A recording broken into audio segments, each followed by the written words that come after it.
കാരണം ഷെയ്ഖ് ഹസീനയുടെ ഭരണവുമായി ബന്ധപ്പെട്ട് ആ സമയത്ത് ബംഗ്ലാദേശിലുണ്ടായിരുന്ന ഒരു കാര്യമുണ്ട്. അതായത് ബംഗ്ലാദേശിലെ ന്യൂനപക്ഷങ്ങളുമായി വളരെ സൗഹാർദ്ദത്തിലായിരുന്നു അവിടെ പോയിക്കൊണ്ടിരുന്നത്.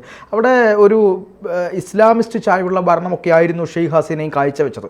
എന്നാൽ പോലും അവിടുത്തെ ഹിന്ദുക്കൾക്ക്, അവിടുത്തെ ക്രിസ്ത്യൻസിന്, പാഴ്സി വിഭാഗങ്ങൾക്കൊക്കെ അവിടെ മനസ്സമാധാനത്തോടു കൂടി ജീവിക്കാനുള്ളൊരു ഒരു സാഹചര്യം ഉണ്ടായിരുന്നു.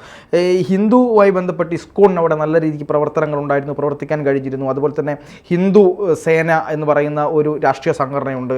അതുപോലെ തന്നെ പലവിധത്തിലുള്ള സന്യാസി അഖാഡകളുണ്ട്. ഇവർക്കൊക്കെ ധൈര്യസമേതം പ്രവർത്തിക്കാനും ക്ഷേത്രങ്ങളിൽ പോകാനും ക്ഷേത്രാചാരങ്ങൾ നടത്താനും അവിടുത്തെ മറ്റ് കാര്യങ്ങൾ, അതായത് ആഭ്യന്തരമായ കാര്യങ്ങളിൽ അവരുടെ വോട്ടവകാശം വിനിയോഗിക്കാനും ഒക്കെയുള്ള എല്ലാ ജനാധിപത്യ അവകാശങ്ങളും ബംഗ്ലാദേശിൽ ഈ പറയുന്ന ന്യൂനപക്ഷങ്ങൾക്ക് കിട്ടിയിരുന്നു എന്നുള്ളതാണ്.